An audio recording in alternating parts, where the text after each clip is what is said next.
그는 자신이나 자신을 둘러싼 세상이 끔찍하게 텅 빈 채로 소란스럽게 느껴질 때마다 마리의 집 앞으로 달려가고 싶은 욕구를 느꼈고 실제로 그곳으로 달려가 보기도 했다.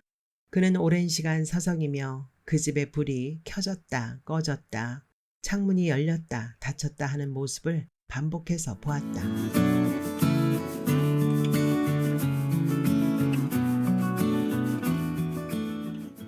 이상한 정열. 기준영. 그녀에게 그는 27 생일에 소개받아 7개월을 사귄 남자였다. 30살 그 남자는 이름이 무헌이었다. 그는 때로 아무 데서나 연인을 치켜 세우며 자랑스러워했다.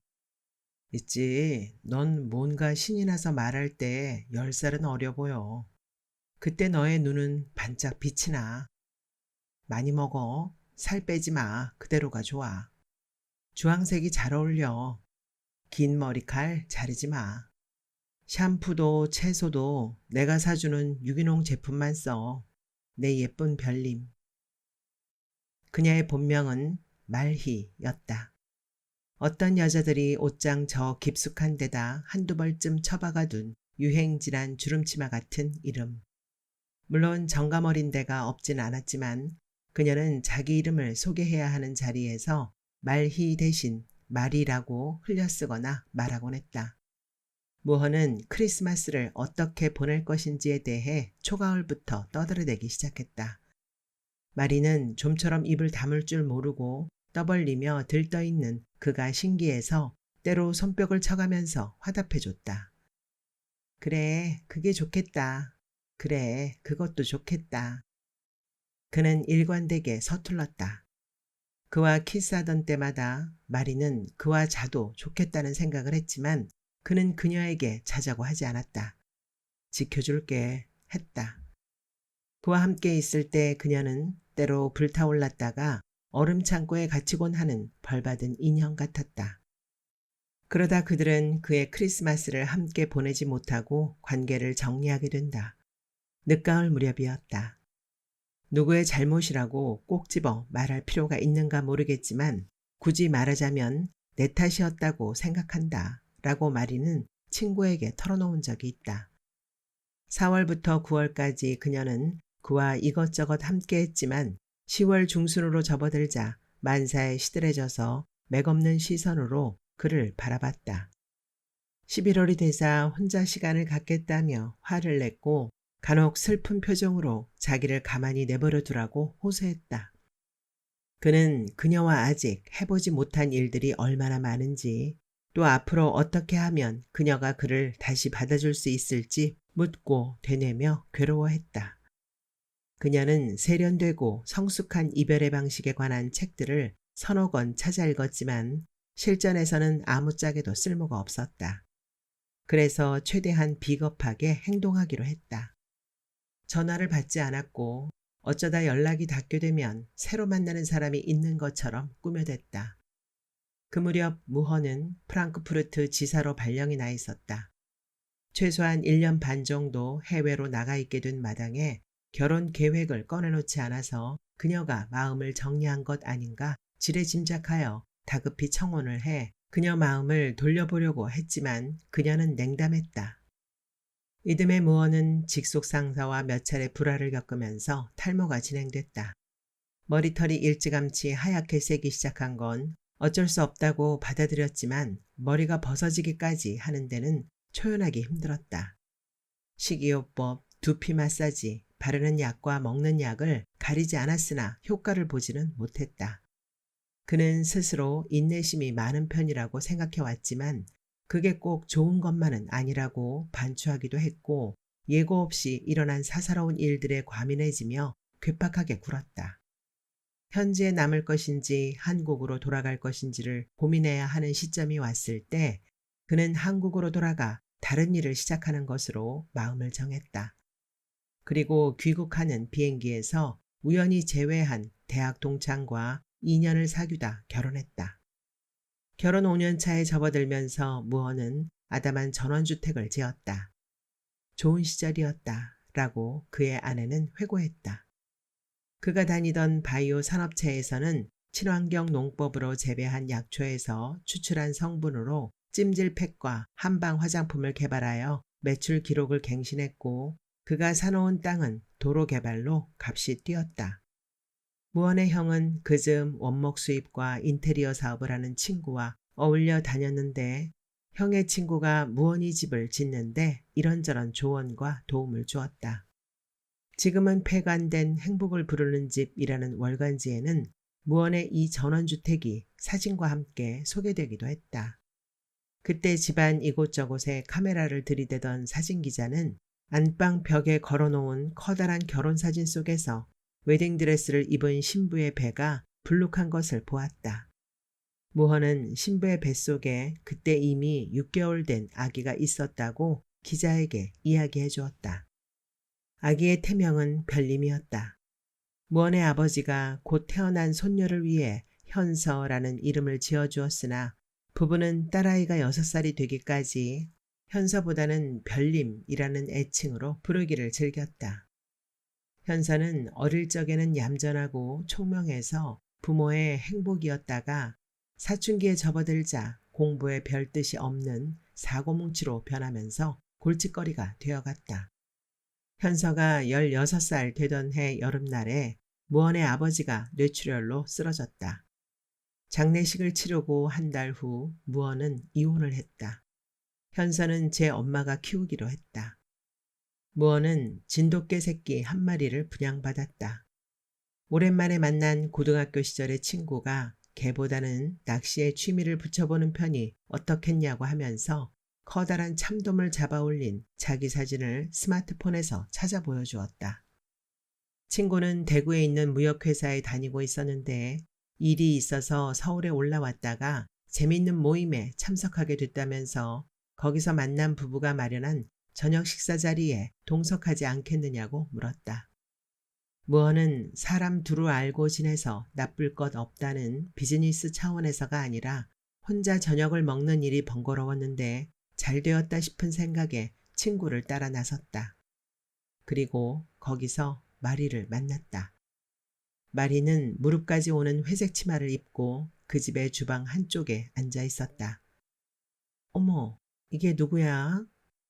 그녀가 먼저 말을 걸었다. 그래서 무헌은 그녀를 알아봤다. 아, 너 여기서 뭐해?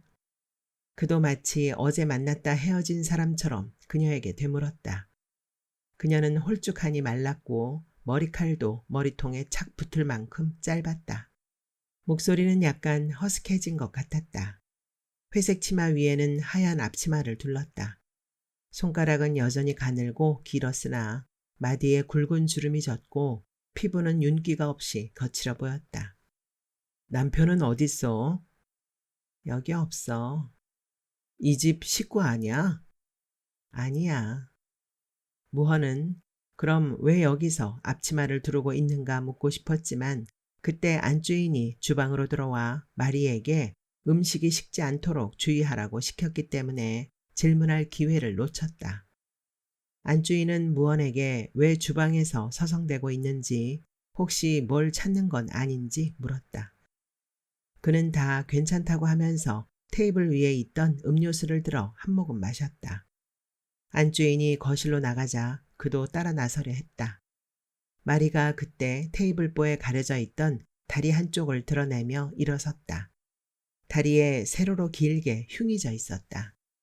다쳤나 봐. 그가 중얼거렸다. 꽤 됐어.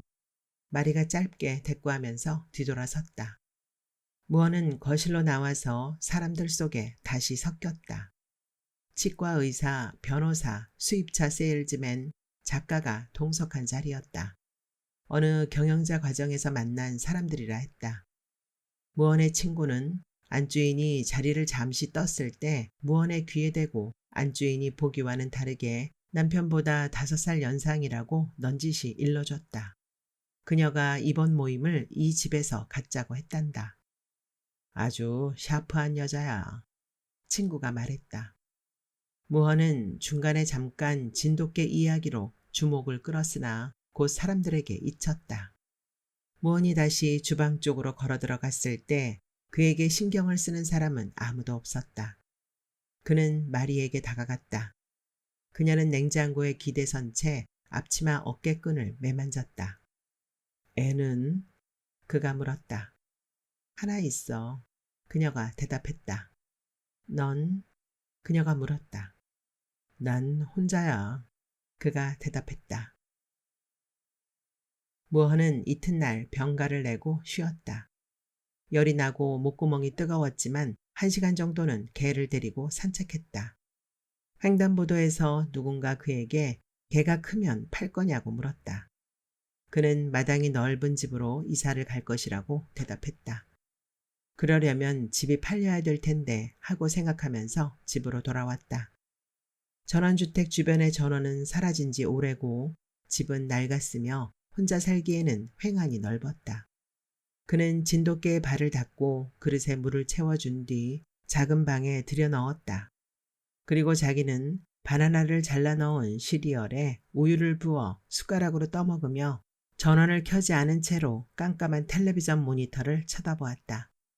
잠깐 눈을 붙였다가 일어나서 진돗개에게 사료를 주었고 자기도 해열제를 먹고 잠자리에 들었다. 다음날 아침에 그는 실내화에 두 발을 꿰며 몸이 가벼워진 것을 느꼈다. 체중을 재어보았더니 하루 사이에 3kg이나 줄어 있었다. 거울 앞에 섰다. 약간 구부정했던 자세가 펴지면서 키가 조금 커진 듯 했고 벗어진 정수리 부분에 검은 잔털들이 솟아나고 있는 것처럼 보였다. 이마를 만져보았다. 열은 그대로였다. 그는 회사로 나가서 휴가 신청서를 썼다. 세상에, 무슨 일이 있었던 거야? 화장실에서 마주친 다른 부서의 동료 하나가 그를 아래 위로 훑어보면서 말했다. 내 눈을 못 믿겠어. 뭘 한 거야? 무헌은 어깨를 펴고 미소를 지어 보였다. 동료가 그의 등허리를 살짝 어루만지면서 말했다. 너 너무 무리했어. 몰골이 이게 뭐야. 좀 쉬어가는 것도 필요해. 무헌은 안 그래도 휴가를 신청했다고 열흘간 쉴 것이라고 대답했다. 어떡하냐. 동료는 회사 분위기가 요즘처럼 침체되고 동종 산업이 모두 악재를 타고 있는 때에 휴가가 떨어졌다는 건 다음엔 목이 떨어질 신호라고 했다. 이런 말 우리 사이엔 할 수 있는 거잖아. 쉬쉬할 일만은 아니잖아. 하지만 인간적으로다가 청소부 아주머니가 들어와서 그들 발밑을 걸레질 하려 했으므로 그들은 입을 다물고 쟁걸음으로 비켜섰다. 무헌의 동료는 화장실 문을 열고 나갔다. 무헌은 거울 앞에서 잠시 더 어정거리며 자기 모습을 살펴봤다. 몸매가 호리호리해 보이는 게 괜찮았다. 수척해졌다는 동료의 표현은 잘못됐다. 그는 화장실 밖으로 나가서 동료에게 너무 컴퓨터만 들여다보지 말라고 눈을 혹사시키면 나중에 고생한다고 톤을 높여 말했다. 동료는 그를 힐끔 쳐다보더니 별다른 대꾸 없이 발걸음을 재촉해서 사무실로 들어갔다. 그는 회사에서 나와 곧장 집으로 돌아왔다. 그리고 지난 모임에서 건네받은 치과 의사의 명함을 찾아내 전화를 걸었다. 간호사가 오후 4시에 환자 하나가 예약을 취소해서 검진 정도는 받을 수 있겠다며 친절하게 찾아오는 길을 알려주었다. 그는 자꾸 따라 나서려는 개와 실랑이를 벌이다가 결국 개를 차 뒷자리에 태우고 논현동에 있는 치과로 향했다. 그는 개를 데리고 병원에 들어섰다. 간호사가 개는 드릴 수 없다며 정색하고 주의를 주어서 되돌아갈까도 싶었지만 의사가 나와서 아른 체를 하자 간단히 문제가 수습되었다. 그는 가지고 온 입마개를 개의 주둥이에 채운 뒤 검진대에 올랐다. 그가 누워있는 동안 다른 간호사 한 명이 개의 목줄을 잡고 그 옆에 서 있었다. 그는 검진을 마친 뒤 입안을 헹구어내고서 될 수 있는 한 자신의 말이 자연스럽게 들리도록 신경 쓰며 물었다. 그때 식사가 참 맛있었는데 어디서 그렇게 음식 솜씨 좋은 사람을 구하시는지. 집안 행사 때마다 저희 집사람 스트레스가 이만저만이 아니거든요. 의사는 자기네는 일주일에 2번 아주머니를 부르고 있는 것 같은데 그때 와서 음식 몇 가지를 만들어 놓고 간다고. 연락처는 부인이 알 거라고 했다. 의사는 친절하게도 부인에게 직접 전화를 걸어 무언에게 연락처를 알려주었다. 무언은 개를 끌고 접수대로 가서 진료비를 냈다. 후속 조치로 병원에서 제시한 치료법을 모두 따르려면 예상보다 많은 비용을 치러야 했다. 치아 미백까지 포함하여 약간은 디스카운트가 가능하다면서 간호사가 탁상용 달력을 들췄다. 그는 스케줄을 확인한 뒤 전화로 다음 예약을 잡겠다고 하고 밖으로 나왔다. 무언은 마리에게 3번 전화를 걸었다. 마리는 한 번은 받더니 서둘러 끊었고 이후 2번은 받지 않았다. 그러자 그는 편지를 쓰기 시작했다. 그는 그 장을 찢어낸 뒤 다음 장에 다시 고쳐 썼다. 마리야. 그는 거기까지 적고 더는 아무 말도 쓰지 못했다. 그러다 개를 데리고 산책을 나갔고 나간 김에 5정거장을 더 걷고 걸어서 서점을 찾아 들어갔다. 베스트셀러 낙원의 저편을 구입해서 집에 돌아와 30페이지까지 읽었는데 편지에 써먹을 만한 구절은 없었다. 사람들이 왜 이런 책을 사서 읽는지 알 수 없었다. 그는 책을 집어던지고 다시 펜을 들었다. 그는 2줄을 적고 난 뒤 이부자리를 펴고 잠이 들었다. 다음 날 오전에 그는 헬스클럽 회원권을 끊었다. 젊은 남자 트레이너가 가벼운 스트레칭부터 하는 게 좋겠다고 권했지만 무어는 아주 빠른 음악을 들으며 러닝머신 위를 달렸다. 그만하세요. 트레이너가 그를 끌어내렸다. 그는 심장에 손을 얹고 벽에 기대섰다가 바닥으로 주르르 미끄러져 내렸고 사람들이 그를 매트에 눕히고 팔다리를 주물렀다. 샤워를 하고 나니 몸속의 노폐물이 싹 빠져나간 것 같았다. 그는 트레이너에게서 앞으로는 지시한 대로 따라야 운동 효과가 있다는 설교조의 잔소리를 들었지만 아랑곳하지 않았다. 젊은 사람이 노파심이 많아 귀엽군 하고 생각하며 미소로 응대했다. 그는 집으로 돌아와 개도 씻겼다. 진돗개에게 이름을 지어주지 못했다는 걸 그제야 깨달았다.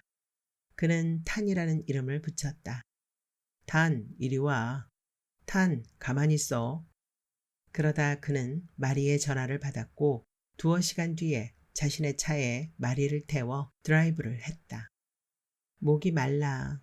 마리가 말해서 카페에 데려갔다. 마리는 배가 고프다는 말은 안 했는데 그도 밥 생각은 나지 않았다.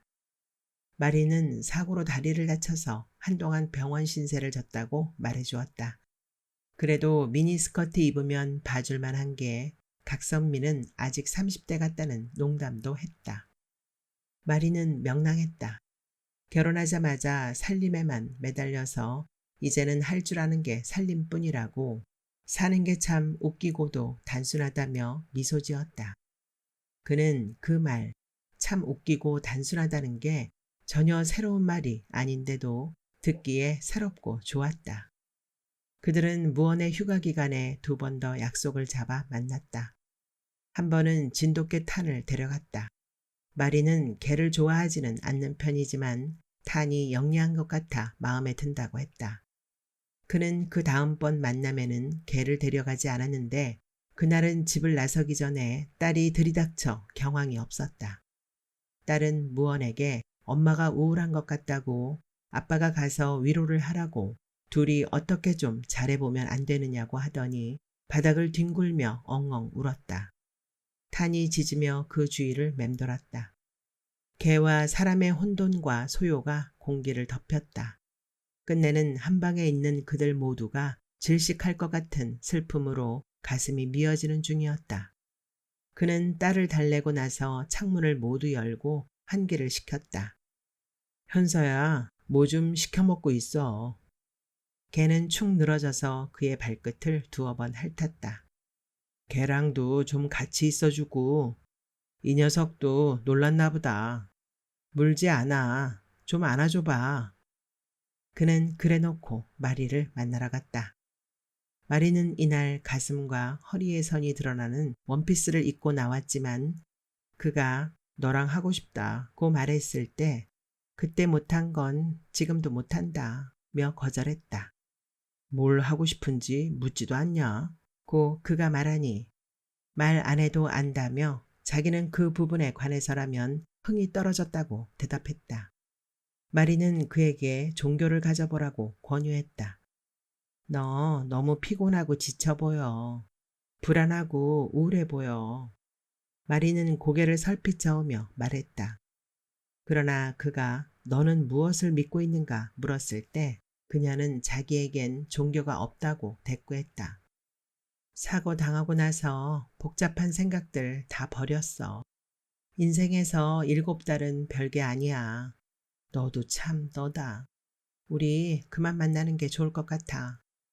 그는 자신이 한 말과 그녀가 한 말을 되뇌고 곱씹어 보았다. 그러다 딸의 전화를 받고 집으로 향했다. 딸은 전화로 엄마랑 대판 싸웠기 때문에 오늘은 아빠 집에서 자고 가려고 한다고 통보하듯 말했다.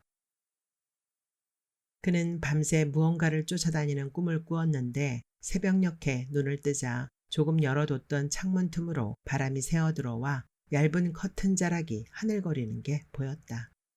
꿈의 이미지들이 빠르게 소멸되는 자리에서 그는 알만한 여자의 치맛자락을 떠올렸다.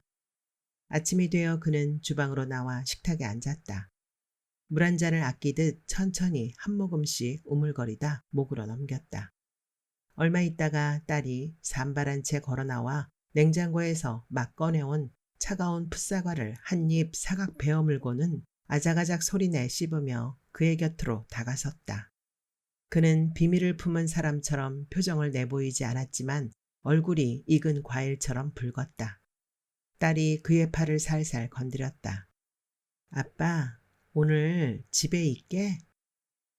주말이었지만 그는 딱히 갈 데가 없었다. 집은 잠시 딸의 친구들에게 내주기로 했다.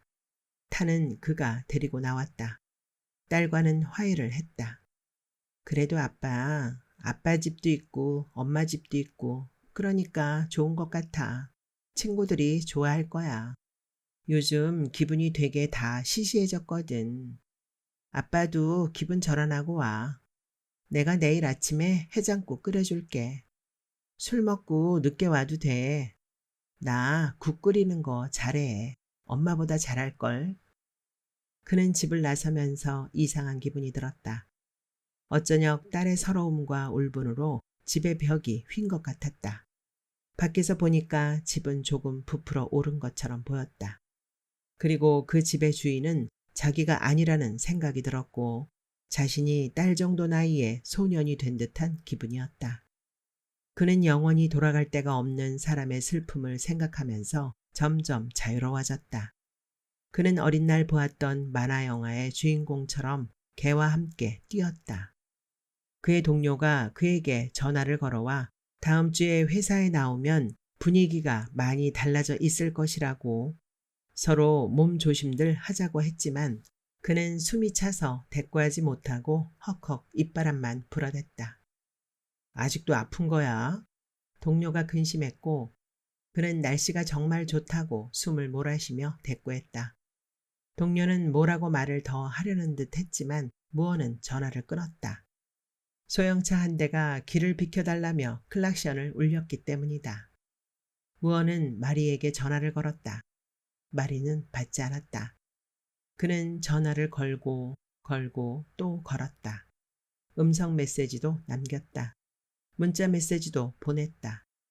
그러자 얼마 후 마리에게서 전화가 왔다. 누구세요? 그는 휴대폰을 귀에서 떼고 발신자를 다시 확인했다. 마리가 맞았다. 그런데 마리의 목소리가 아니었다. 소년과 성년의 중간 목소리가 그에게 물었다.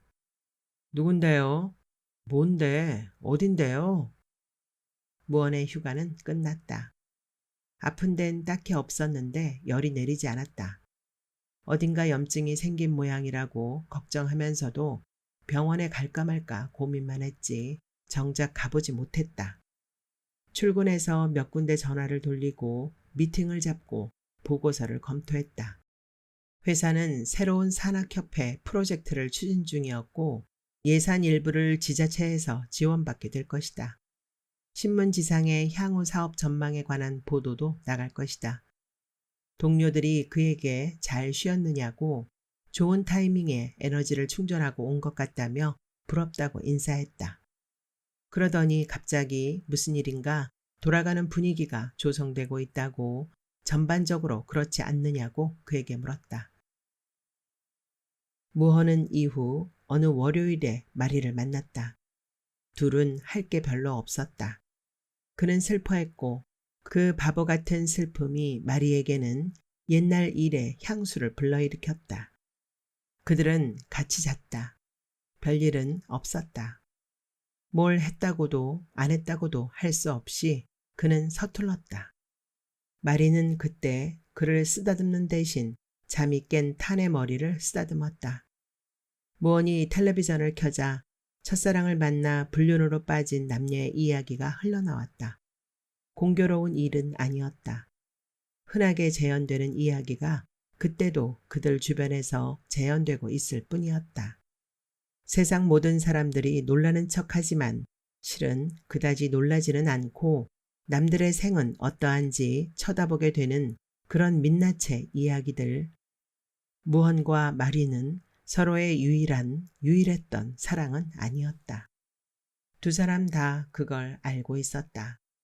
그리고 이제 막 다른 것도 확인했다. 텔레비전을 끄자 마리는 자리에서 일어섰다. 그리고 전에 그에게 했던 말을 다시 꺼냈다. 비웃네. 말 안 해도 알아. 종교를 가져봐. 너 너무 피곤하고 지쳐 보여. 그러자 그는 웃었다. 무헌은 마리의 아들을 만난 적이 있다. 그는 가끔 그날에 대해 생각했다. 마리가 그의 전화를 받지 않았던 날, 현서가 그의 집에 친구들을 불러들이고 신나게 놀아볼 요량으로 들떴던 그날. 그가 미친 듯 마리에게 끝까지 전화를 해보려고 했던 그 주말. 그는 어린 날 보았던 만화 영화의 주인공처럼 개와 함께 뛰고 난 참이었고, 이봐요, 조심해요. 그와 부딪힌 행인이 뒤에서 욕을 해댔고, 그래도 미안하지도 아프지도 않았던 그날, 정말 아무렇지 않았던 날. 누구세요? 뭔데? 어딘데요? 마리의 휴대폰으로 그에게 묻던 변성기의 소녀는 이름이 군도라고 했다. 한강 고수부지에서 두 사람은 강을 보고 앉았다. 그러니까 군도가 먼저 운을 떼고는 잠시 사이를 두었다. 그러니까 아저씨가 엄마 친구라고요. 군도가 마저 말했다. 무헌은 군도에게서 마리와 닮은 점을 찾아냈다. 매끈하게 뻗은 콧날, 긴 손가락, 둥그런 얼굴형과 작은 입. 군도는 강바람을 느끼듯이 가슴을 펴면서 심호흡을 했다. 군도는 15살이라고 했다. 외양만으론 13살로도 보였다. 아무튼 군도는 조심스럽게 그를 뚫어보듯 훑다가 이내 이것저것 재지 않는 태도로 술술 말을 풀어놓았다. 우리 엄마도 내 친구들 다 모르는데 내가 엄마 친구를 어떻게 다 알겠어. 군도는 그 전전날 밤 엄마의 밍크 코트를 몰래 내다 팔아먹을 생각으로 싸가지고 나왔다. 그건 외할머니가 엄마에게 물려준 거였지만 유행에 뒤처지는 터라 입을 일 없이 옷장 안에 자리만 차지하고 있던 물건이었다. 여기저기 수소문해서 괜찮은 가격에 팔아치울 때를 알아보고 그 돈으로 친구들하고 기분을 좀 내려고 했을 뿐이다. 자전거 한 대를 자기 몫으로 산 뒤에는 남은 돈을 모두 엄마에게 가져다 주려 했는데 일이 죄다 꼬여버렸다. 군도의 옆에는 커다란 보라색 보따리가 있었는데 군도는 그게 바로 밍크코트라고 말하고는 한숨을 내쉬었다. 좀 더럽혀져서 속상하지만 어쩔 수 없는 일이라고도 했다. 무헌의 옆에서는 탄이 목줄을 잡아당겼다. 무헌은 탄을 끌어와 옆에 앉히고는 쓰다듬었다. 그러다 강가에서 낚시를 하는 한 남자를 봤고 어떤 물고기가 이곳에서 잡히는지 잡히면 그걸로 뭘 할 건지 쓸데없는 궁금증을 품다 버렸다. 그랬구나. 그래서 무헌이 중얼거렸다. 어제 엄마가 나 있는 데를 찾아내서 화를 내며 이런 걸 다 내던지고 갔어요. 내 친구들 보는 앞에서 다 내 잘못이죠 뭐. 군도가 보따리 속에 손을 집어넣어 휘젓더니 거기서 휴대폰과 작은 거울, 분첩, 립스틱, 손수건을 끄집어내 보여주었다. 마리가 던진 손가방에서 쏟아져 나온 것들이라고 했다.